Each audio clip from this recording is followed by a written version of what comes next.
What happens when a prince who claims to champion mental health awareness completely loses his mind on live television? Well, buckle up, because you're about to witness one of the most shocking celebrity meltdowns in late-night history. Before we dive into this absolute train wreck, make sure you hit that subscribe button and drop a comment below, because this story is going to leave you speechless. Picture this: Stephen Colbert's studio, cameras rolling, audience buzzing with excitement. Prince Harry walks onto the stage with that familiar smirk, the one that says he's used to getting his way. The applause dies down, and Stephen, ever the professional, extends his hand for a warm greeting. "Your Royal Highness, welcome to the Late Show," Stephen says with genuine enthusiasm. Harry barely acknowledges the handshake, his grip limp and dismissive. "Just Harry, please. I'm trying to move beyond all that royal nonsense, you know." The audience chuckles nervously, but Stephen, seasoned interviewer that he is, rolls with it. "Of course, Harry. So let's talk about your latest project. You've been very vocal about mental health awareness lately." "That's right, Stephen," Harry interrupts, not even waiting for the full question. "Mental health is something I'm passionate about, something I understand better than most people in this room, frankly." Stephen raises an eyebrow at the presumptuous comment but maintains his composure. "That's admirable. Can you tell us about your personal journey with mental health?" Harry leans back in his chair, spreading his arms wide like he owns the place. "Look, I've been through things most people can't even imagine. The pressure, the scrutiny, the constant judgment. I've had to deal with trauma that would break ordinary people." "And how has that shaped your advocacy work?" Stephen asks, trying to steer the conversation toward something constructive. "Well, that's the thing, isn't it?" Harry's voice takes on a condescending tone. "Everyone thinks they understand mental health, but they don't. They just don't get it. I mean, you sit here every night making jokes, but do you really understand what it's like to suffer?" The studio falls uncomfortably quiet. Stephen's smile falters slightly, but he maintains his professional demeanor. "I think many people struggle with their mental health, Harry. It's actually quite common." "Common?" Harry scoffs, his face flushing with irritation. "There's nothing common about what I've been through. You have no idea what it's like to have your every move dissected, to have people constantly questioning your choices, your family, your wife." Stephen tries to redirect. "Speaking of your wife, how has she supported you through your mental health journey?" "Don't!" Harry snaps, pointing a finger at Stephen. "Don't you dare bring her into this. That's exactly what I'm talking about. Everyone wants to exploit our story, turn our pain into entertainment." The audience shifts uncomfortably in their seats.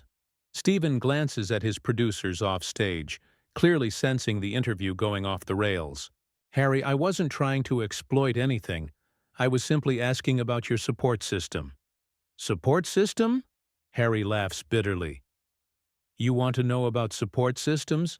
How about we talk about how the media destroys support systems? How about we talk about how people like you profit off other people's misery?" Stephen's jaw tightens, but he keeps his voice level. "Harry, I think there might be a misunderstanding here. We're just having a conversation about mental health advocacy." "No, no, no." Harry stands up abruptly, pacing behind his chair. "This is exactly what's wrong with everything. You invite me here under the pretense of discussing something important, something that could actually help people, and then you try to turn it into some cheap entertainment." The cameras keep rolling as the audience watches in stunned silence. Stephen tries to regain control. "Harry, please sit down. Let's continue our conversation." "Continue?" Harry's voice rises, his face getting redder by the second. "You want to continue this charade? You want to keep pretending like you care about mental health when all you really care about is ratings?" Stephen stands up now too, his patience wearing thin. "Harry, I think you need to take a breath here. You're making assumptions about my intentions that simply aren't true." "Assumptions?" Harry whirls around to face Stephen directly. "I'm making assumptions? You're the one who's been asking leading questions, trying to get me to say something controversial." That's what you people do, isn't it? You build us up just to tear us down. The tension in the studio is palpable. Security guards, near the stage shift nervously, unsure whether to intervene. Stephen takes a step closer to Harry, his voice firm but controlled. Harry, I've been doing this job for years. I respect my guests, and I certainly respect the important work you're trying to do.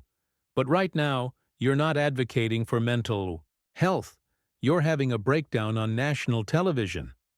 Those words hit Harry like a slap across the face.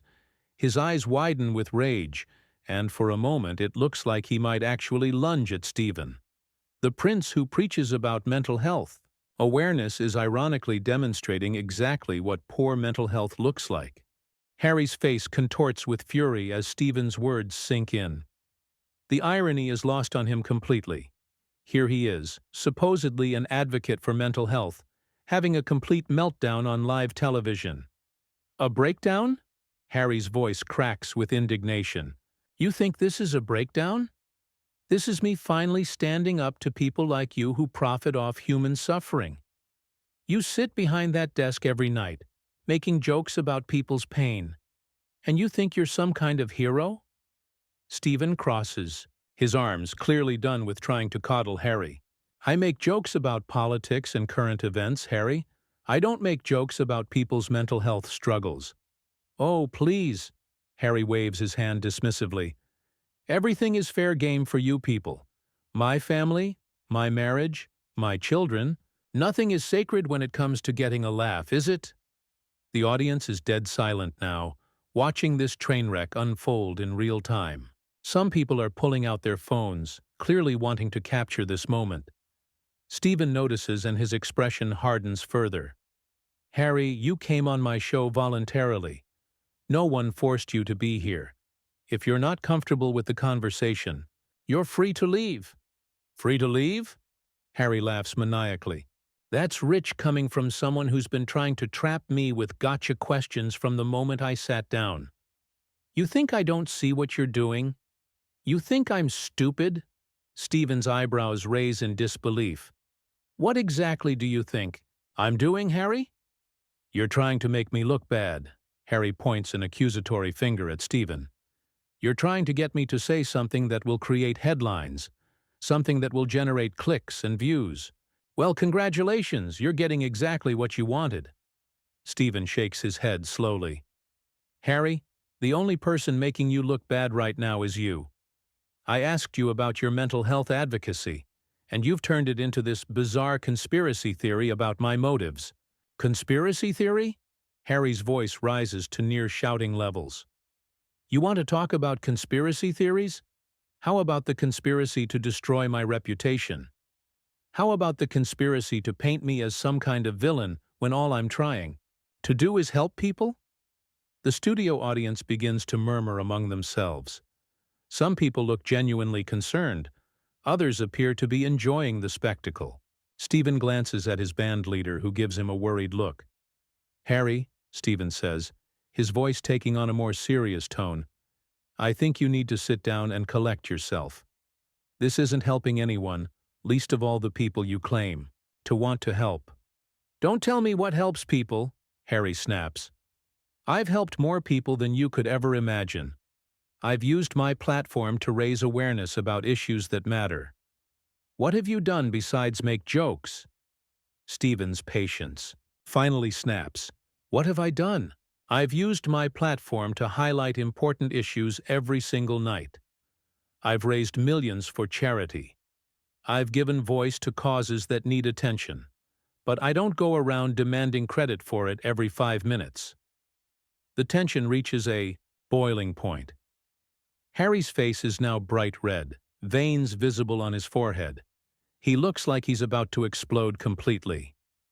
You don't get it, Harry says through gritted teeth. You'll never get it. You've never had to deal with the kind of pressure I've faced. You've never had your entire life scrutinized and judged by millions of people. You're right, Stephen says calmly.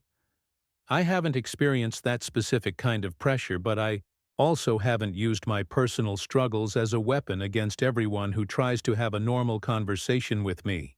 Those words push Harry completely over the edge. He starts pacing frantically behind his chair, running his hands through his hair. A weapon? You think talking about mental health is using it as a weapon? This is exactly why nothing ever changes. This is exactly why people continue to suffer in silence. Because the moment someone tries to speak their truth, people like you shut them down. Stephen watches Harry's frantic pacing with growing concern. Harry, you're not speaking your truth right now. You're having an episode. And frankly, it's concerning to watch. An episode? Harry stops pacing and stares at Stephen with wild eyes. An episode? How dare you diagnose me on live television? How dare you sit there and pretend to know what's going on in my head? The security guards take a step closer to the stage area. Stephen notices and holds up a subtle hand to keep them back, but his body language shows he's ready for anything. I'm not diagnosing you, Harry.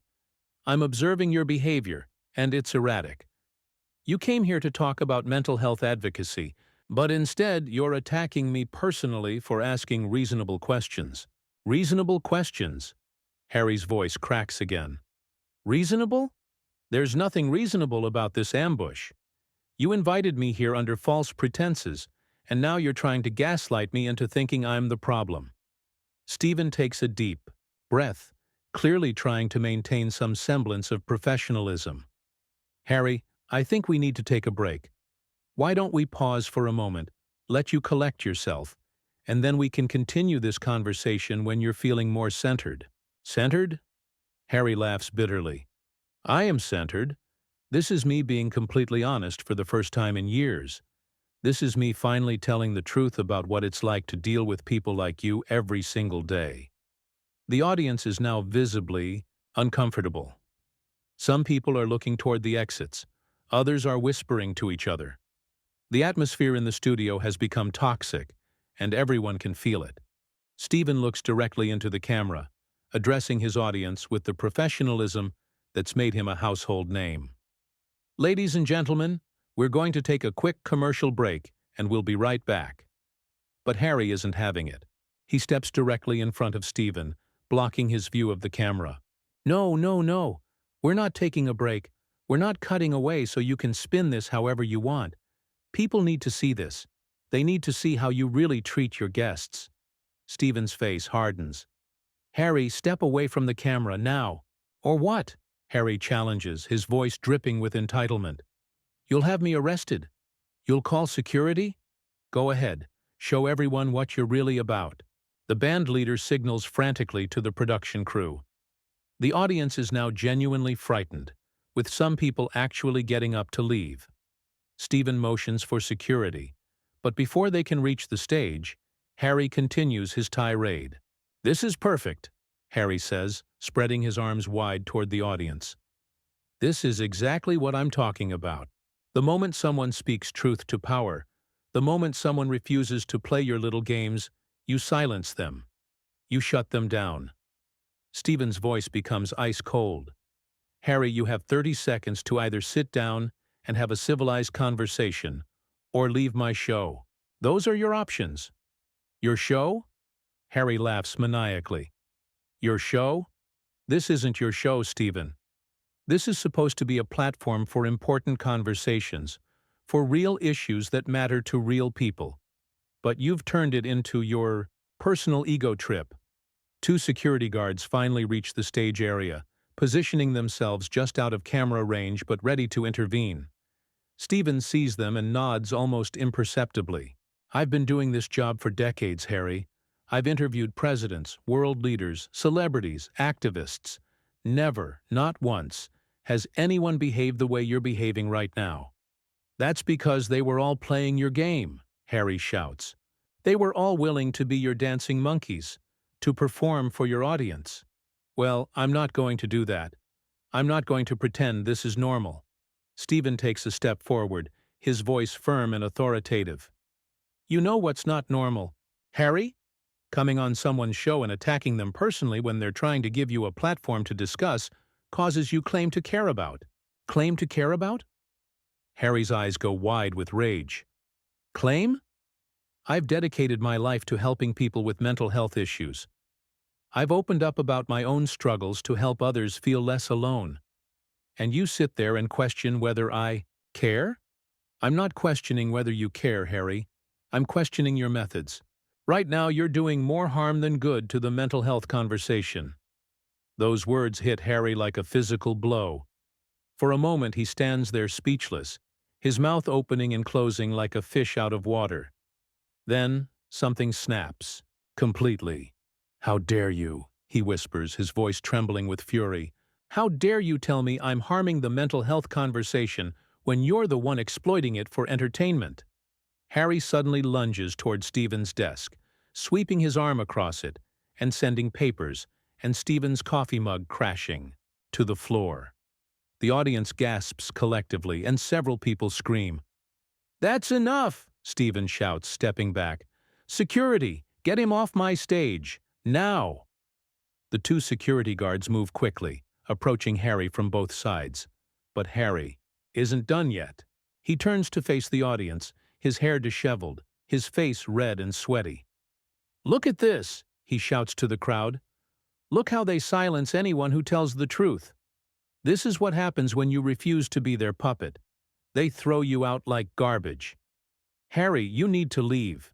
Right now," Stephen says firmly, pointing toward the exit. One of the security guards gently but firmly takes Harry's arm. "Sir, we need you to come with us." Harry jerks his arm away violently. "Don't touch me. Don't you dare touch me. Do you know who I am?" And there it is. The entitled prince finally shows his true colors completely. The man who claims to have given up royal privilege, demanding special treatment because of his title.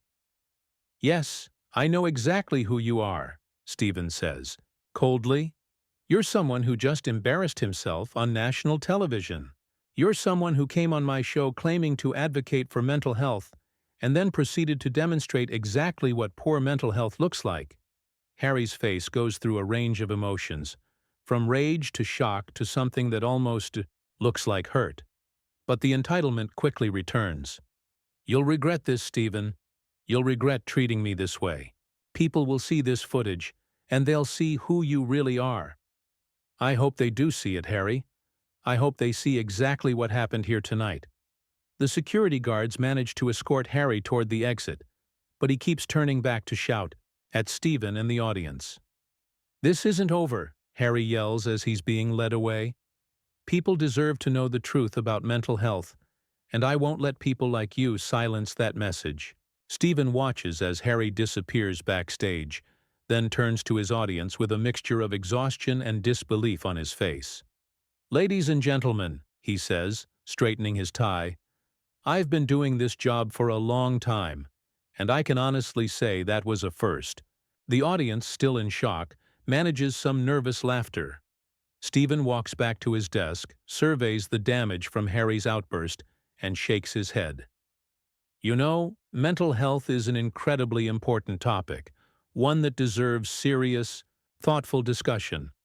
Unfortunately, what you just witnessed was the opposite of that." He looks directly into the camera, his expression serious. "If you're struggling with mental health issues, please seek help from qualified professionals.